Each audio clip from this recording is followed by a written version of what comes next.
Hi everybody. So today's session is gonna be a little off script. I don't really have anything drafted in terms of specific charts. I know the past few sessions I've used written graphics and words to outline my session. As you can see, I'm a little emotional today, and I want to be vulnerable because I don't think it's weakness. I think vulnerability is a strength because it leads to connection.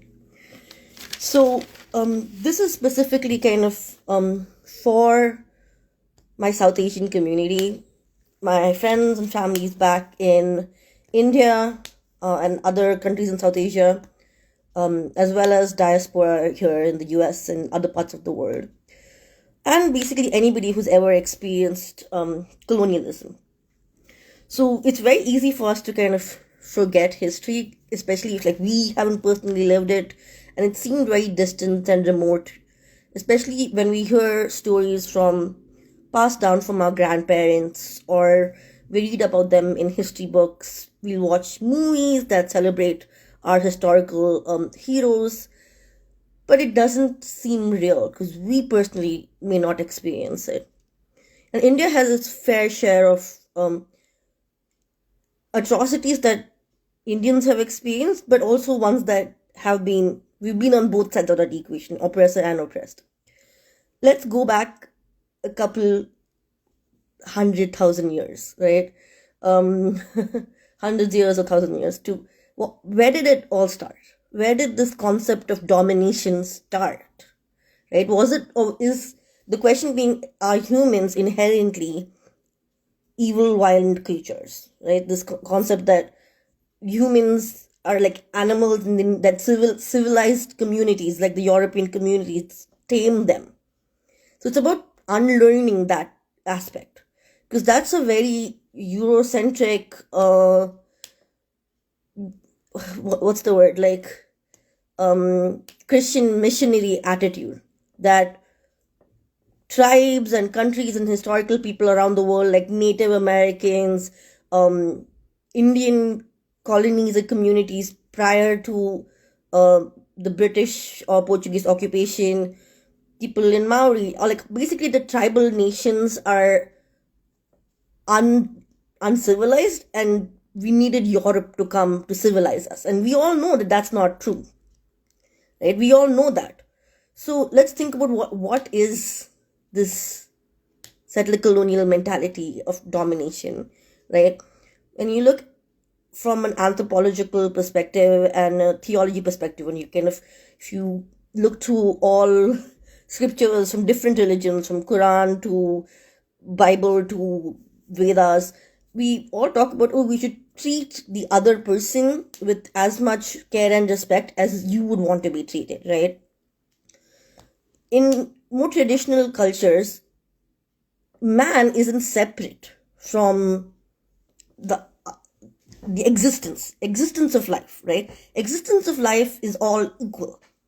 So in Native American cultures, humans are supposed to coexist with nature. And even from a scientific perspective, we have an ecosystem, right? Like the worm has a purpose in that ecosystem. The bats have a purpose. Plants have a purpose. Butterflies have a purpose. Bees have a purpose. They have fuzz on their body so they can aid in pollination. Everything has a purpose in life and everything is valuable. It isn't that bees are not as valuable as a tree, as a worm. We need every component for it to cohesively function. When one thing falls apart, everything falls apart. That's why, from an environmental perspective, we try to protect our ecosystems. Why is human separate from that, right? From a Christian standpoint, there's this myth that God, whatever you consider God, created man versus man exists in nature. So there's this myth that man, in fact, governs nature, that man is at the top of the animal kingdom. But there is no hierarchy. It's not like man is more important than lion, than any other, than chimpanzee.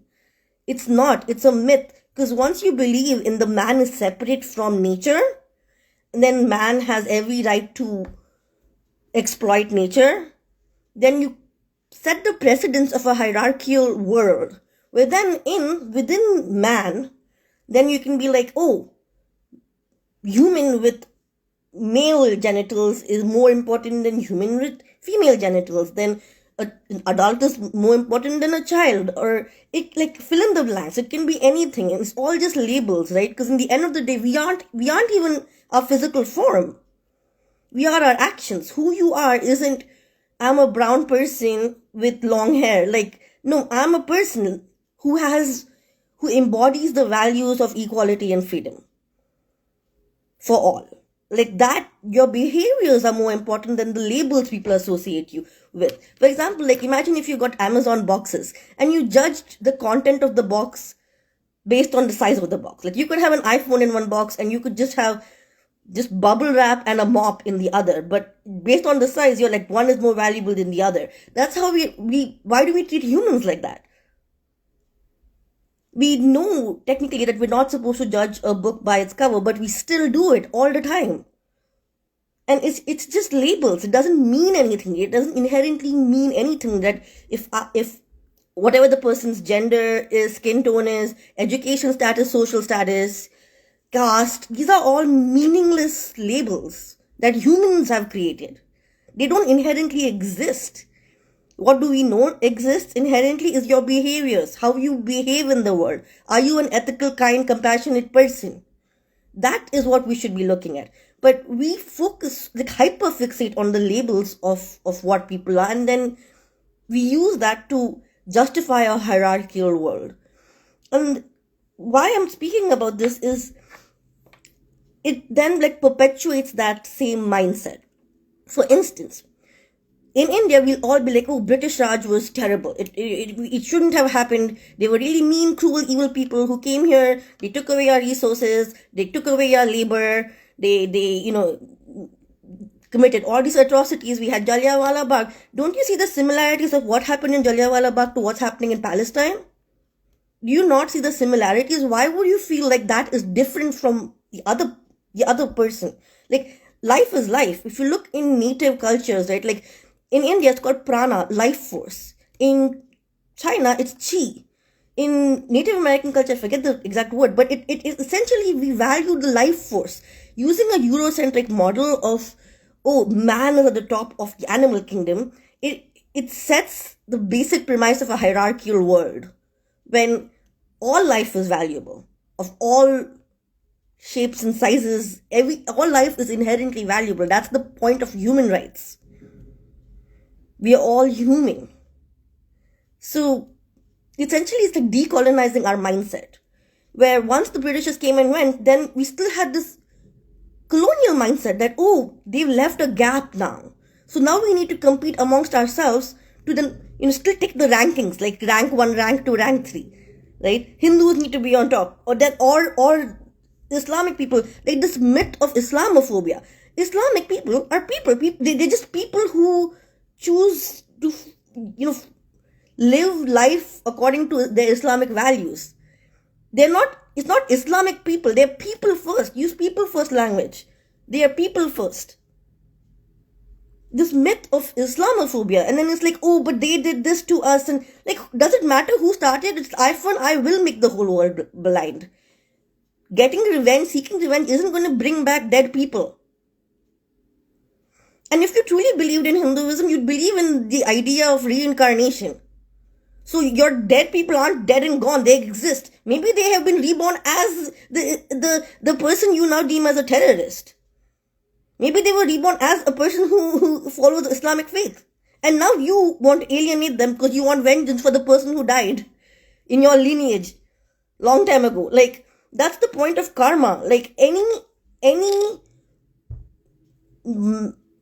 big event in someone's life which is negative, right? Like, if somebody died on the other person's hand, both parties get negative karma. Both parties get negative karma on that. And they're interlinked until you learn the lesson that we are all equal. If you truly believe that there is no me, right? I am as valuable, my life form is as valuable as a life form in Palestine, as a life form in Hawaii. It's not even saying that, one life form is more valuable than the others.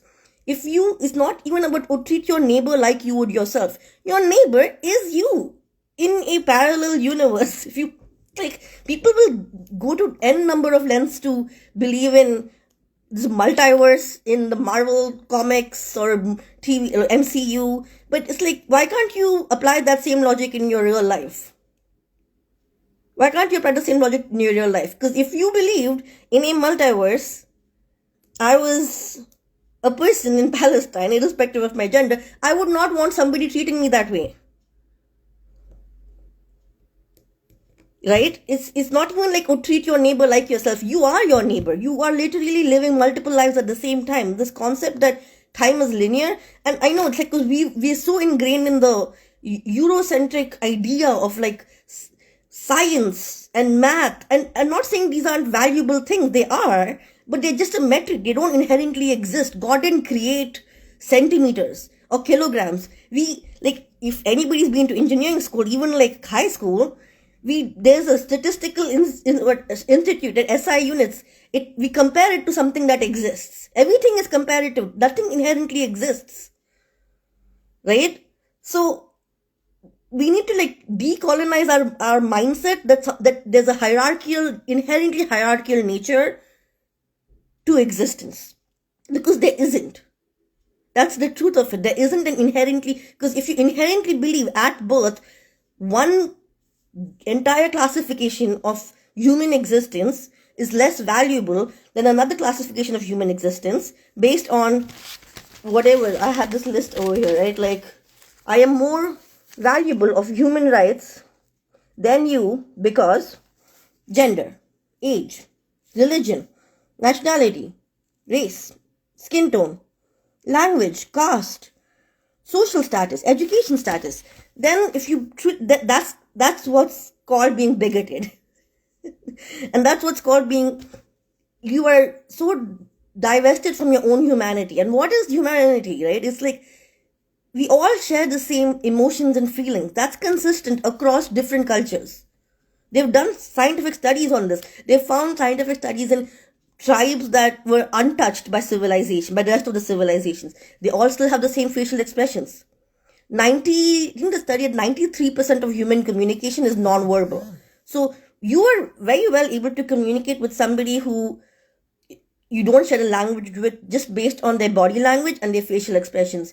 Even with the language, it's not just the words, it's the intonation of the words, it's the spacing between the words, it's the sing-songness. Like, why do you guys think K-pop has gotten so massively popular in the past 2 years? Not like the rest of the world has suddenly learned Korean. Because people can empathize, they understand the music, even if they don't understand the words. You can feel what the singer is trying to say based on, you can put emotion into music. And that's what connects us. The basic concept that in a similar situation, I would feel a similar way.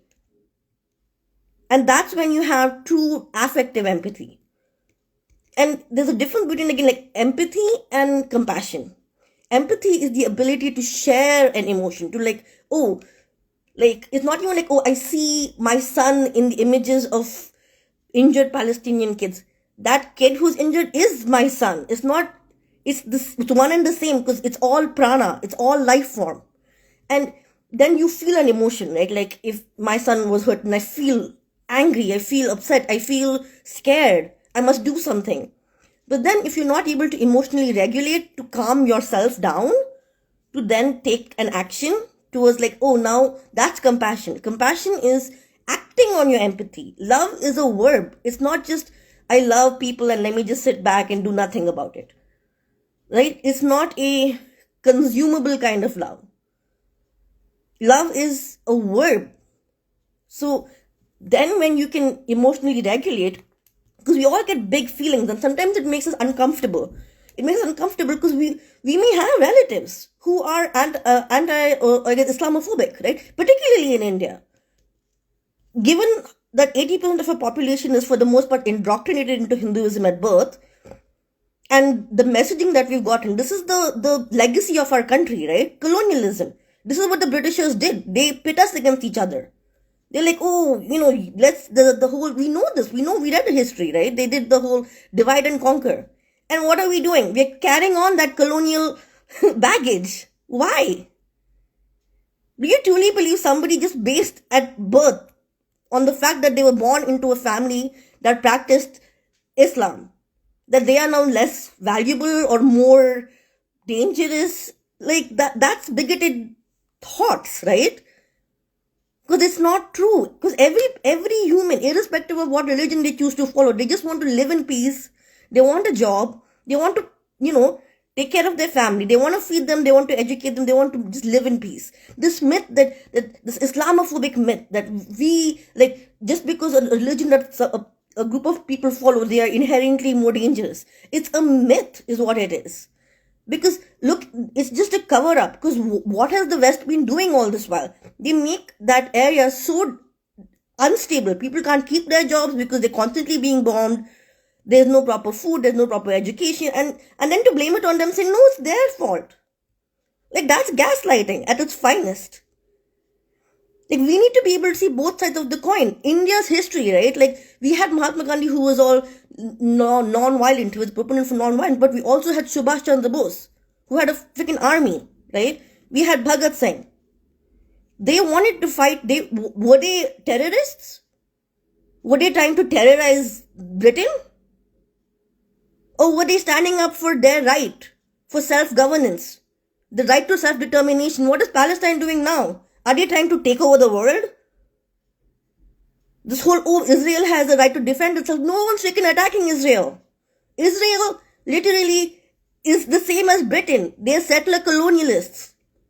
They came to a land that wasn't theirs. They took it, and then instead of just sharing and coexisting, they're the one who keep encroaching until there's a reaction. And now that the reaction exists, then it's like, oh, they are the terrorists. Like, imagine if all of India was labeled a terrorist nation because Subhash Chandra Bose existed, because Bhagat Singh existed. And imagine, this is not that far ago, right? Like 70 years ago, not even. Imagine at that point if the world believed, oh, because you're Hindu, you're a terrorist. All these billions of people in India, they're all terrorists because look at Bhagat Singh, look at what he's doing, look at what Subhash Chandra Bose is doing. That's the same logic when you say, look at Hamas. It's the same freaking logic. So, I'd like you all to consider, seriously consider, the depth of the Islamophobia that exists within the Indian psyche, and is it even valid? Like, use the logic, and it's not about like blame. It's not about blaming on it, because it feels like an attack, right? Accountability feels like an attack. When someone says, "Oh, but I'm not Islamophobic," why aren't you speaking about Palestine? Why don't you show up for? Because you don't want to appear as somebody who's buddy with somebody who's Islamic. Because it's like, oh, what will my friends think about me? But then everybody's thinking the same thing. You think when the Indian Revolution happened, the Britishers towards the end, they did the whole separation of, oh, we're going to pit them against each other and divide and conquer. But for the most of the revolution, people who, of all faiths, from Sikhs to Hindus to Jewish people in India to people in India who follow Islamic faith, they all worked together to dismount Britain from India. That was the history. We worked alongside each other together. But then we focus on what happened in partition, and then we're like, oh, look at what whatever, Team A versus Team B. Britain made the partition happen. They did that purposely because they wanted a divided nation. And we continue that legacy. It's time for us to get out of these extremely outdated norms of based on some this bigoted idea that based on where somebody happens to be born, which family they happen to be born in, we will now think they're not as worthy. And then villainize them to justify that. Villainize them saying, oh, but they read the Quran. So now that we have villainized them, it's okay for us to think that they aren't as valuable as us. It's the same mentality when you look at the caste system. These people, because we villainize them, right? Dalits are now villainized. They're untouchables. So now it's okay for us to think that it's the same concept that Britain used when they came to India. It's the legacy of domination culture. and not coexistence culture. All of our native cultures are about coexistence. Look at tribes in Gujarat, right? They coexist with nature. What was it, like hug a tree movement that happened in Gujarat by the tribal land people.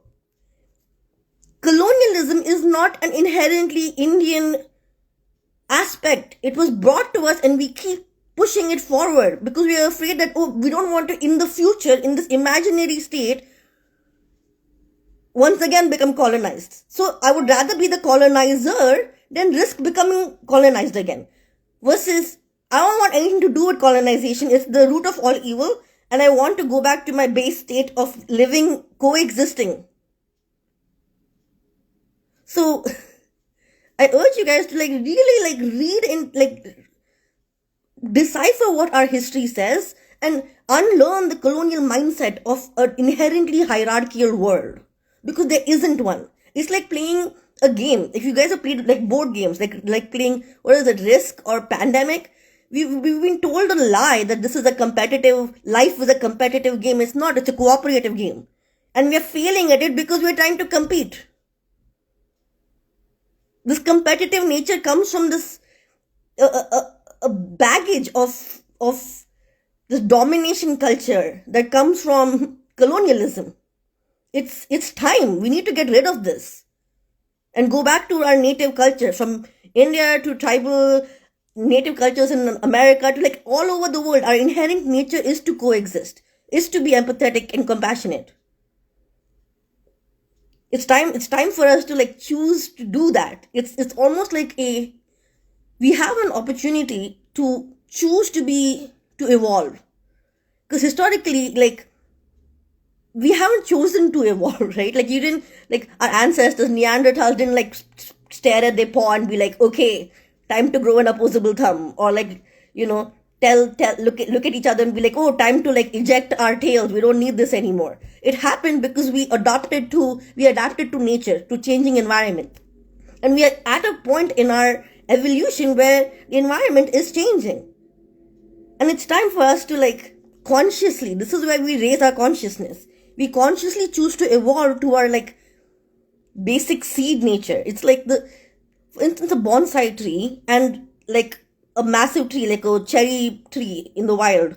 It's the same DNA, it's the same genetic DNA, it's the same seed. The only difference in the bonsai tree is it's nicely curtailed in this tiny little pot where the gardener like clips around the branches and the roots and keeps it contained. So kind of looks like a tree, but it's not its natural base state. It's a manufactured version where it's like nicely kept inside this like beautiful little, it looks beautiful, but it exists to serve the creator, the gardener, because the gardener thinks it's beautiful. That's not its inherent natural state, that if you believe in God or universe, that's not what it was intended to do.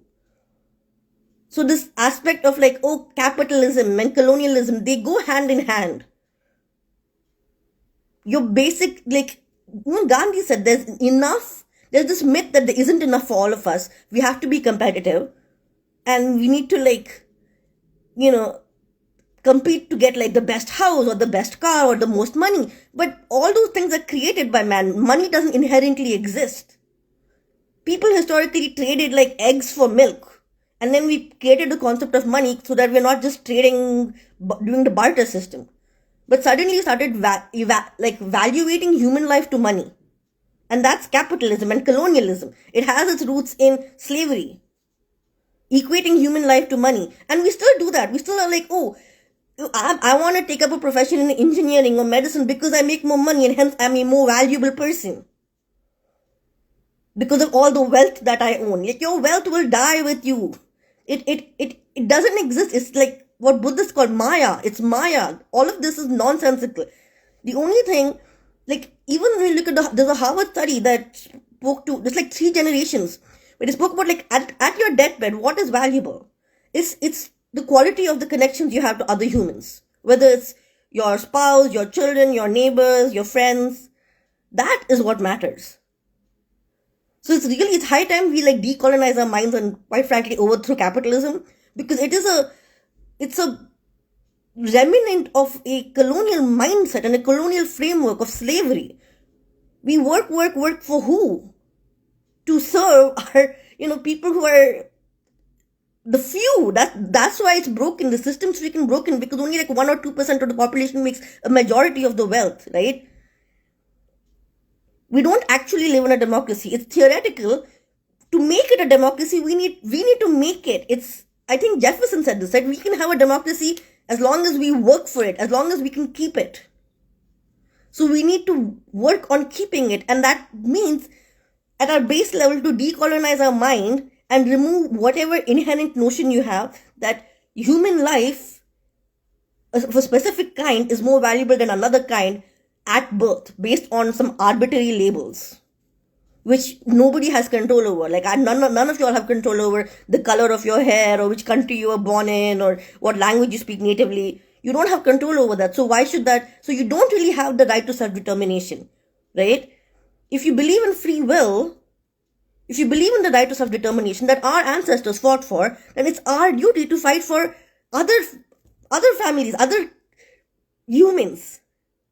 Or at least, if not fight for, at least not aid in the destruction, right? If you don't want to fight for Palestine, at least stop the genocide. That's the least we can do, is like, let's not wipe them off the planet. Our funds, all of our taxpayer money is going there right now. And we're just going to sit back and say, oh, Israel has the right to defend itself. Nobody's attacking Israel. It's a cover for what they're actually doing, which is a genocide.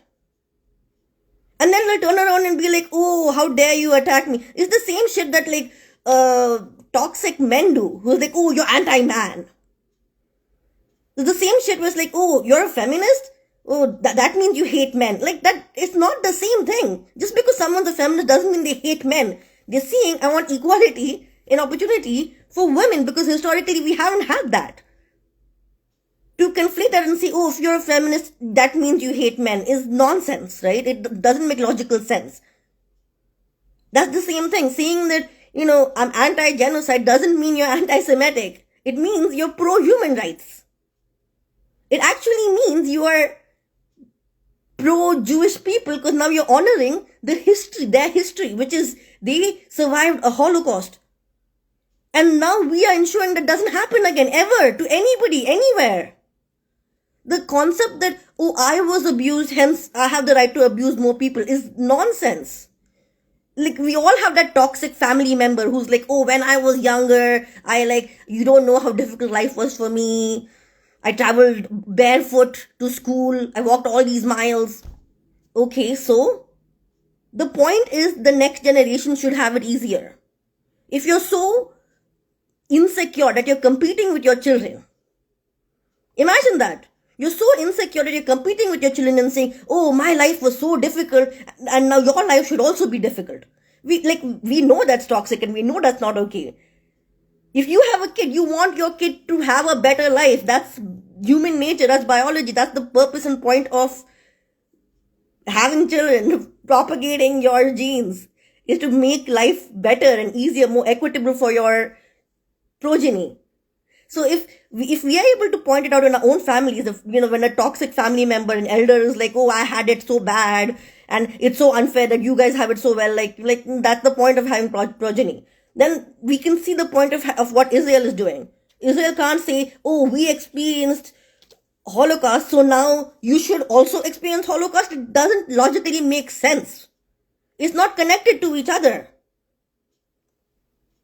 It's not. It's just a cover-up. Because it stems from the mentality of the colonial, because they were exposed to colonialism, right? Indians were exposed to 200 years of colonialism, and then it alters your mind. It quite literally alters your mind into believing this nonsense of an inherently hierarchical society. So after the Britishers left, our brains were still colonial. And then we had to continue on that nonsense heritage of oh, at birth, there's a hierarchy based on your caste, based on your gender, based on whatever nonsense label. And the same thing happened with Israel. With Zionists, not Jewish people. There are plenty of Jewish people who don't believe in Zionism. But Zionism is a byproduct of colonialism. Of what happened to Jewish people in Germany.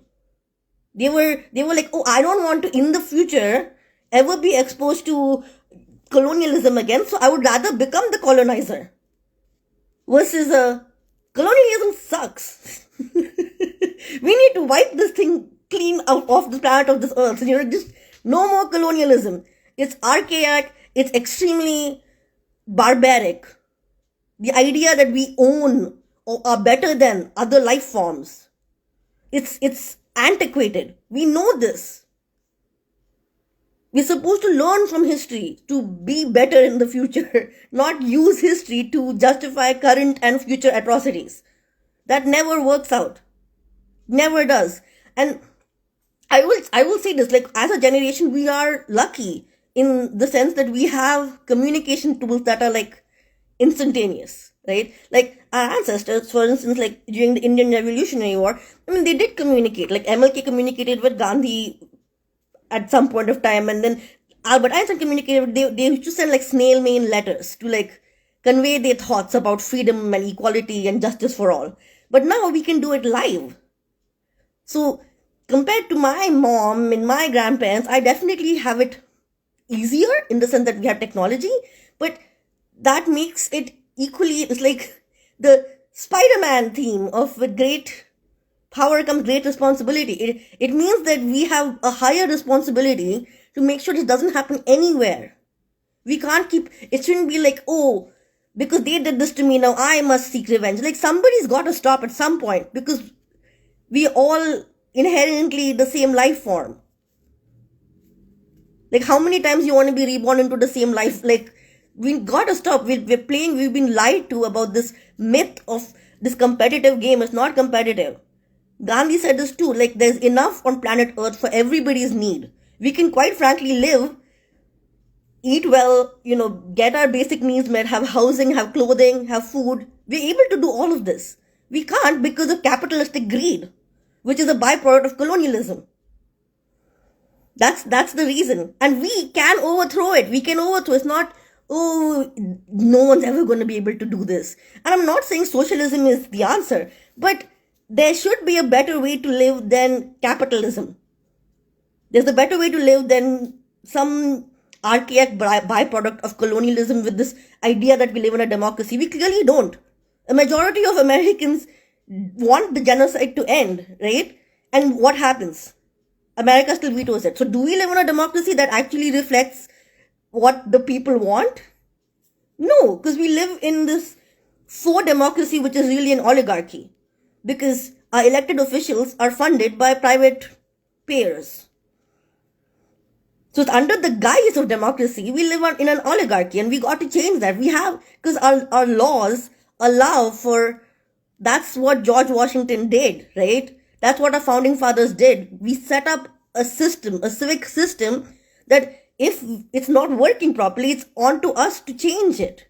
We can have a democracy if we can keep it, and it's our job to keep it. I 100% believe in democracy, but capitalism doesn't work. People work like 9 to 5. They don't get, basic wage, basic healthcare. Like universal healthcare doesn't exist in the US. Like this is not a civilized, developed first world country by any means. Because if it was, we would be more like Sweden, which we're not. So, like, again, I would urge people to reflect on your inner biases and where it's coming from, because it will feel like an attack, because I'm sure all of us have like a very, very close relative. It could be like your own parent or maybe even yourself where you have some level of Islamophobia. But like think about where is this coming from, because it's decades of like media coverage, right? Of like, oh, look at what happened in 9/11 and look at what happened in Iraq. There's so much decades and decades of media like propaganda, quite frankly, about, oh, Islamic people are dangerous. Versus the reality, they're just people who want to live in peace, and we keep bombing the shit out of them, and they're just trying to protect themselves. And the second they protect themselves, we point fingers at them saying, look at those barbarians. That the concept of otherizing someone, that is the genesis of colonialism.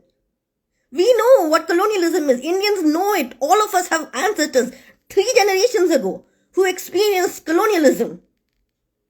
We had no rights whatsoever. We didn't have any right for self-determination. So if you know what it feels like to live in an apartheid state, because we lived in an apartheid state, why would you want that for anybody else? It's not about, oh, since I experienced it, you should too. Like that's kind of stupid. It's just like, because they're humans and they have human potential. Think of how much human potential is being lost. Why do you think, oh, all these like massive tech CEOs and they only come from the West and they only happen to be white and male? You think white and male people inherently are smarter? No. It's because they live in peace. They get to go to school in peace. They get to get the true essence of the American freedom. The promise of liberty and justice for all. The pursuit of happiness.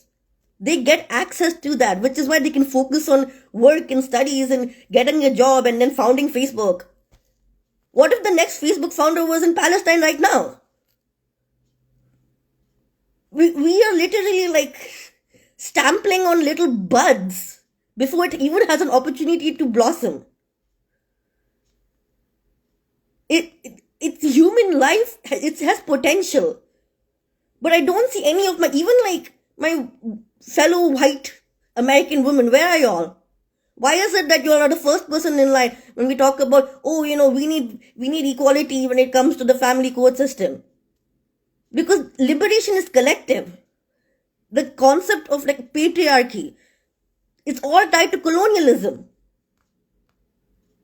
Any form of inherent hierarchical mindset is tied to colonialism. From patriarchy to casteism to religious ideology based discrimination. It's so stupid. We're judging people based on the labels and not their behaviors. It's really disappointing, but I am hopeful. It's disappointing because of what's happened and what's been happening. But I'm so hopeful when I see at the millennial generation and Gen Z and Gen Alpha in particular when they're coming up, because these people, like in their teens understand the power of collective liberation. When I was in my teens, I was like doodling books, sketchbooks, versus Zillennials and Gen Z, they are like standing up for their rights to go to school without being at risk of being shot down. They're trying to pass gun reform in the US at age like 11. This generation, the next generation of people, are disillusioned from the concept of capitalism. So I'm very hopeful in the change that at least they will be able to bring forward. But as a millennial, I think it's my duty to do as much groundwork as possible. Because it's collective. Liberation is collective. None of us are free until all of us are free, because the game is not competitive. We've been lied to. The idea of a competitive game, because we like Gandhi said, we have enough for everybody's need, not for everybody's greed. We can all be well taken care of and enjoy professions or careers or hobbies that our soul yearns for, versus being stuck in jobs that we absolutely hate because we want to make some money and pay for rent. Like, it's such a nonsensical Maya shit, right? Like, it's just like it's like being in a rat race or like a hamster wheel. The purpose of being alive isn't to make a ton of money and then just all that goes away when you die. The purpose of being alive is to experience life, is to bring your true soul gifts into humanity, like to share that with people. But as long as you're stuck in this wheel of capitalism or colonialism fueled capitalism, Maya, that's all we're gonna get. And we'll just die and be reborn into the same shit. So, like, I would urge I know this is very off script compared to my previous few sessions where I have been very strategic about comparing different events in history, but really think about like the history of colonialism and like define terrorist. Because technically George Washington was a terrorist. He was anti-establishment, right? Like Sam Adams, Thomas Jefferson, Lincoln. I can keep going. Like every person who ever engaged in an act to get liberated, to ensure we have self-determination, the rights to self-determination, the basic human right for self-determination. That person was initially labeled a terrorist. People didn't come open arms when Gandhi was first out saying, oh, this is not cool what you guys are doing. He was beaten up. MLK Jr. was beaten up. Malcolm X, like every single person was considered a terrorist because they were anti-establishment. We've always tried to move the needle forward. So at what point do you think, oh, just based on the fact that these group of people follow a specific religion, now we will define them all as terrorists? Versus they live in that land, they've been there for centuries and decades, they were the one that, another group came and encroached on their land, they're defending themselves, and now they're labeled a terrorist. That doesn't make any logical sense. And if you believe in that, then you should also believe that all Indians were terrorists everywhere because Bhagat Singh and Subhash Chandra Bose existed. In which case we would never have gotten our freedom and we would still be under British Raj. All of us. So, think about, if you don't support a free Palestine, what are our inherent biases? And I'm not here trying to convince you to be pro-Palestine or pro-Israel. Just at the minimum, be anti-genocide. And anti-using your taxpayer dollars to fund a genocide. Where a country is majority children. It baffles me, especially during the holiday season. It's the holiday season and everybody here is just blissfully unaware that, oh, yeah, it's happening, but it's somebody else, it's somewhere else. It's this NIMBYism, not in my backyard. But you don't realize it is in your backyard. It's you. It's not even in your backyard. This is in an alternate dimension. You have actually lived that life. You're just collecting karmic debt for no reason. Stop doing that. For once, let's try to learn our lessons instead of just perpetuating the same shit. So, thank you. And the whole thing will be uploaded. Bye.